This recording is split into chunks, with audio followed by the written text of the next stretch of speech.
Olá, eu sou José Medrado, estamos iniciando o nosso programa Visão Social. É um prazer com aço, é um prazerzaço ter a sua companhia. Os últimos dois programas, foram dois, Rafael, que foi dois programas, precisaram ser reprise, porque eu fiz uma cirurgia de hérnia umbilical, essas coisas, né, que a musculatura vai ficando flácida, a gente vai ficando velho, mas está tudo bem, então não tive condições de gravar, mas estamos aqui firmes e fortes, esperando contar sempre com seu apoio à causa, não é, da nossa FEAL, da Fundação Espírita André Luiz, não é? Você sabe que é o Pix 11 97 261 0272. Olha, tem horas que eu fico pensando, poxa, essas igrejas evangélicas conseguem tudo tão fácil. O espiritismo é uma dificuldade. Vocês ajudam a FEAL, inclusive o projeto, não é, TV Mundo Maior e da Rádio Boa Nova. Esse projeto está aí graças a vocês. Essa é a verdade, não é? Mas a gente não vê aquele engajamento, não é? Infelizmente. Também tem um programa lá na Boa Nova, falando abertamente, ok? Então, Pix, se você ainda não faz parte do clube da rádio da TV, 11 97 261 0272. E para fazer perguntas aqui para nós, é o 71 9991 5167. 71 9991 5167. Olha, a gente está vendo nesses dias comentários sobre bebês reborns, né, renascidos.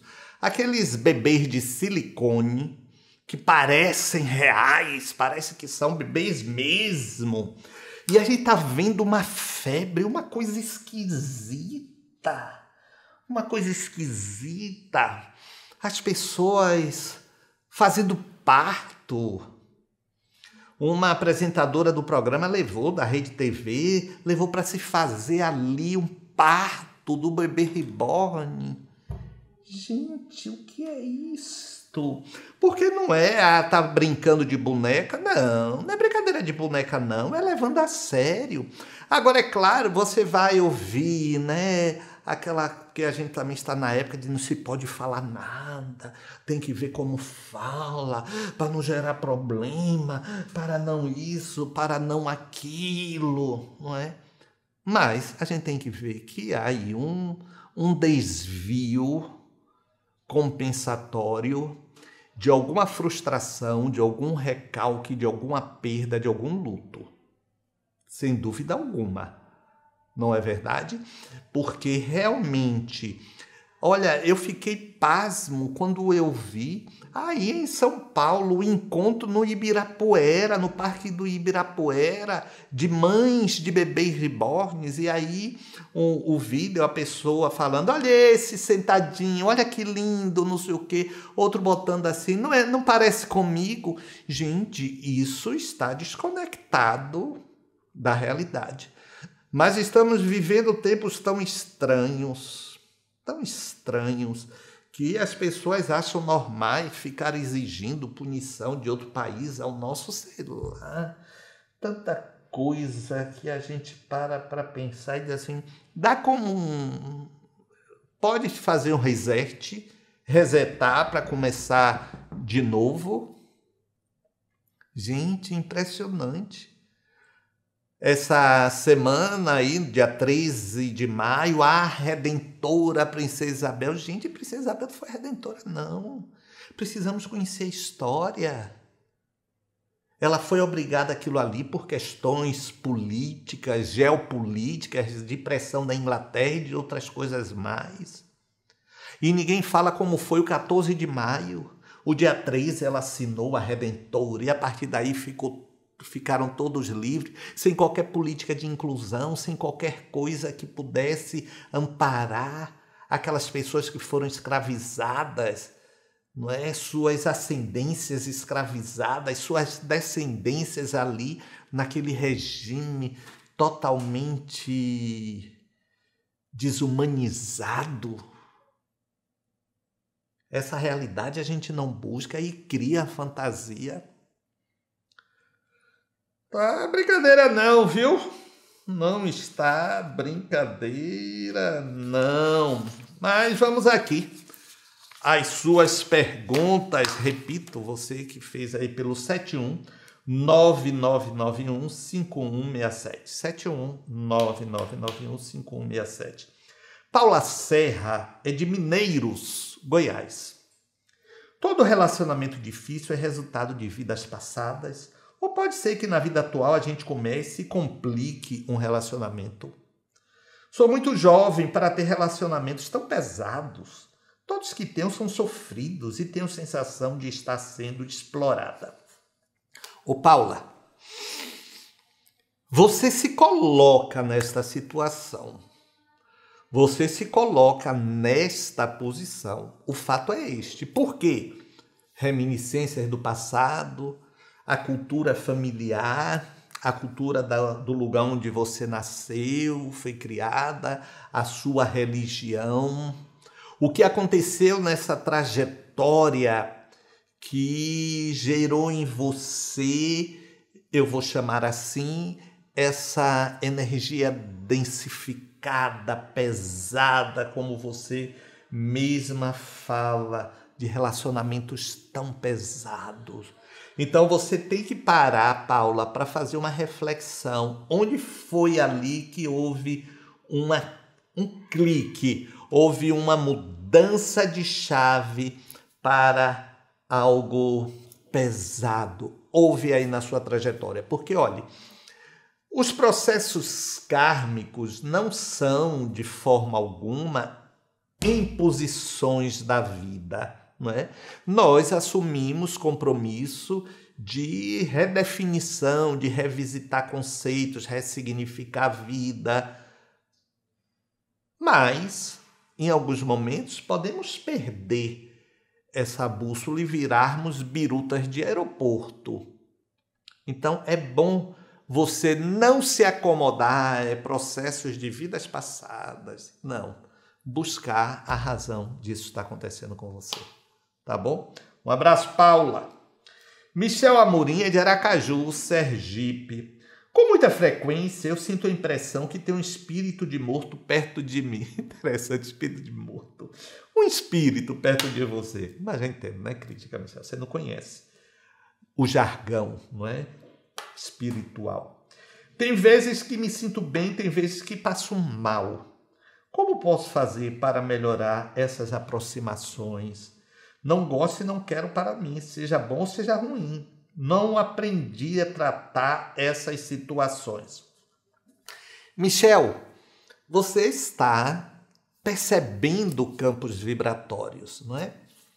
Então, que pode ser de espírito, pode ser de pessoas. Você deve também encontrar com alguém ao sair daquele encontro. Você deve pensar assim, poxa, que energia pesada, eu fiquei me sentindo pesado com aquela pessoa. Isso deve acontecer também com você com certa frequência. Quer ver outra coisa que deve acontecer com você frequentemente? É você estar caminhando num shopping, alguma coisa assim, e você olhar para um lado e tá alguém ali lhe fixando. Não é? Então, você sente uma energia diferente no seu campo vibratório. Então, o que fazer? Primeiro é a oração, a mudança de vibração. Se você perceber algo assim, você na mesma hora desconecte. Não queira saber, não queira... E eu estou sentindo, é o que isso? Não! Pense em outra coisa, mude o seu posicionamento mental, saia daquela frequência. Porque você percebe o que está afim, gerando afinidade com a sua frequência vibratória. E esta frequência vibratória, se for muito muito bem conectada, afinada, vai gerar em você essas sensações. Então, quebre, desviando o foco, saindo daquele campo. Tá bom? Um abraço para você, Michel Amorim de Aracaju. Otaviana Silveira, é daqui da Bahia, de Vitória da Conquista. Medrado, eu acho que cada pessoa tem uma missão na Terra. Mas tem alguma missão que é para todos que estão reencarnados? Otaviana, olha, Jesus já dizia, né, que muitos são chamados, poucos os escolhidos. Emmanuel faz uma colocação que eu acho interessante. Ele diz o seguinte, que em regime de chamamento estamos todos. Agora, de escolha é pessoal, é nossa, não é? Então, nós é que fazemos a escolha, se vamos seguir naquele chamamento ou não. Então, eu não gosto de tratar a palavra missão como sendo um desiderato divino, porque sempre está essa coisa meio atrelada, não é? Missão, alguma coisa, sim, espiritual, superior. Eu acho que se colocarmos missão nesse sentido assim, de realizações, de compromissos, de ressignificação da vida ou coisas nesse sentido, eu penso que sim, você está certa. E há missões que são coletivas. A solidariedade deveria ser, a empatia, certamente, não é? Mas é aquilo, nós vamos fazendo de acordo com os nossos interesses, conveniências. E, é claro, o processo de formação cultural, religiosa, educacional, não é? Tipo o que eu falei mais ou menos com Paula. Então, é esse o processo, tá bom? Um abraço para você, Otaviana. Nome forte e bonito, eu gostei. Muito bonito, né? Nome de imperador, no caso, você seria, né, de imperatriz. Olha, nós vamos àquela inserção que nós fazemos aqui, né, sobre um tema, uma palestra. Nessas 2 terças que eu tive afastado, pessoas vieram falar, colaboradoras. Olha que reflexão interessante sobre o afeto Jacó Alves fez. Se você quiser, você vai ver assim as nossas palestras lá no site da Cidade da Luz, no YouTube, tá bom? Veja aí, eu volto já. Então, o afeto, ele tem relação com situações passadas, com experiências vividas, com pessoas, lugares, objetos, ou até mesmo com os vínculos que nós criamos, inclusive com os animais. As vivências positivas criam um afeto demonstrado presente nas emoções, como o carinho, a ternura, a admiração, o amor, o sentimento de pertencer àquele lugar, àquela família, àquela posição. Mas o ódio também é um afeto, que é construído a partir das experiências negativas que a gente tem. E é explicitado por meio das emoções geralmente ligadas à raiva. As emoções que a gente pode chamar de emoções disfuncionais. Assim como o afeto, ele estrutura a todos nós como um ser, né?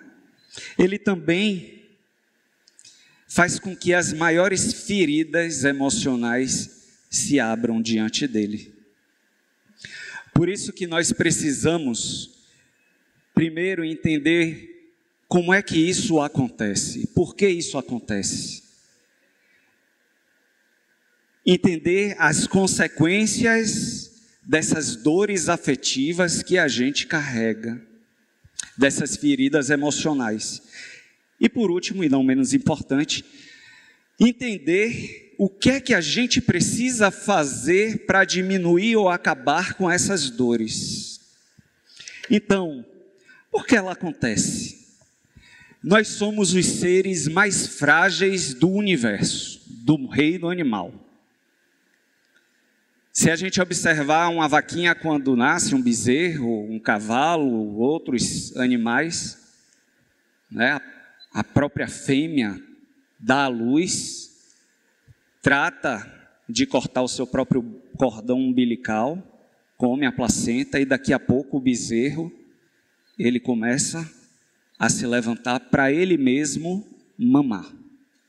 Em questão de horas já está de pé, já está andando. Nós precisamos de ajuda, de apoio para nascer e para morrer, durante toda a nossa vida. Isso faz com que, biologicamente, a gente seja feito para viver em comunidade. E daí, alguns cientistas questionarem a pirâmide de Maslow, que coloca a base fisiológica, a de segurança, e assim vai, as sociais, de autorrealização e assim por diante. Mas a base psicológica, a base fisiológica como sendo a primeira base das necessidades, as bases fisiológicas. Alguns cientistas discordam, porque eles entendem que são as bases sociais, para garantir a nossa vida, a nossa sobrevivência. Então, como é que isso funciona?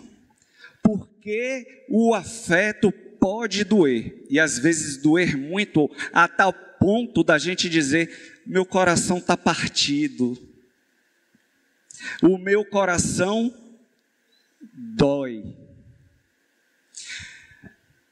Os neurocientistas explicam que no nosso cérebro, a mesma região cerebral responsável pela angústia da dor física é a mesma área que trabalha com a dor emocional. A mesma área que quando a gente bate, que fica o dedinho do pé na ponta do sofá, ou que bate a canela em algum lugar duro. Eu acho que Deus fez, inclusive, a canela errada, né? Botou a batata para trás, devia ser para frente, né? Mas essa mesma dor, ela é acionada no mesmo lugar do cérebro quando um afeto dói na gente. Por que isso? Dor significa alerta. Imagine os nossos antepassados para sobreviver no mundo. Quando quebrasse uma perna, um braço, o que é que ele ia fazer? Se proteger. Quando vocês estão com a unha inflamada, o que é que vocês fazem? Protege o pé, né? Não é assim? Proteção. E é essa mesma área que vai tratar as nossas dores emocionais. Porque nós somos, para além de biológicos, seres relacionais, seres de relação. E a relação está para a sobrevivência humana de igual modo como as necessidades mais básicas. Só que tratar dessa dor, ou dessas dores, não vai ser através de analgésico, nem da bebida. O tratamento é um processo, porque tem a ver com coisas mais profundas, tem a ver com aspectos do nosso ser. E às vezes essas mesmas emoções que nos ajudam em determinadas situações, se a gente não tomar cuidado e utilizar elas nos momentos de dores e de sofrimentos emocionais, a gente pode tomar atitudes nas quais a gente vai se arrepender futuramente. Quem nunca fez alguma coisa que se arrependeu profundamente depois?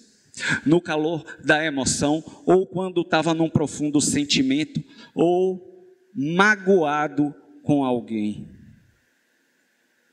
Podem nos levar a caminhos que a gente não quer percorrer quando nós estamos com o coração partido. Além disso, além dessa área aí do giro do símbolo anterior, existem outros circuitos cerebrais que funcionam quando a gente está nessa dor emocional, que é o mesmo funcionamento das pessoas que estão em abstinência, que a gente vai chamar de fissura. Daí a vontade da pessoa ficar remoendo aquilo, ficar mastigando, ficar ruminando aquilo. Aquilo vai e volta. A gente fica ruminando. E quais são as consequências disso? Lógico, porque dói, atordou o nosso senso crítico, o nosso senso decisório, vai influenciar em outras áreas das nossas vidas. Às vezes a gente fica sem dormir, não é isso? Altera a alimentação, às vezes quer comer demais. Isso vai se influenciar na nossa produção no trabalho, às vezes na própria relação familiar, e por aí vai. Pois é, não é? É tão bom fazermos essas reflexões mesmo sobre o nosso sentir. Sentimos ou não sentimos? Poxa, por que as simpatias e antipatias vêm ao encontro dessas questões, Otaviana, que você levantou aqui, né? Das missões, né? Dos processos reencarnatórios que nós temos, dos compromissos individuais que temos e coletivos, não é? Então esse é um desafio grande que nós precisamos vencer, não é? A barreira das limitações do afeto, do amar ao próximo como a nós mesmos. Não conseguimos nem nos amar, quanto mais amar o próximo. Não é verdade? Olha, eu vou embora. Me queira bem, porque não custa nada, só vai fazer bem o seu coração. Olha, pode até ser que aqui e ali eu comente alguma coisa que bata com o que você pense, mas aí é que está o sabor da vida. Não é verdade? Não salgar muito nem adoçar demais, mas viver ali no processo de realidade. Mas me mande aí o que vocês acham sobre essas questões dos bebês reborns. Muito estranho isso. Tchau, tchau.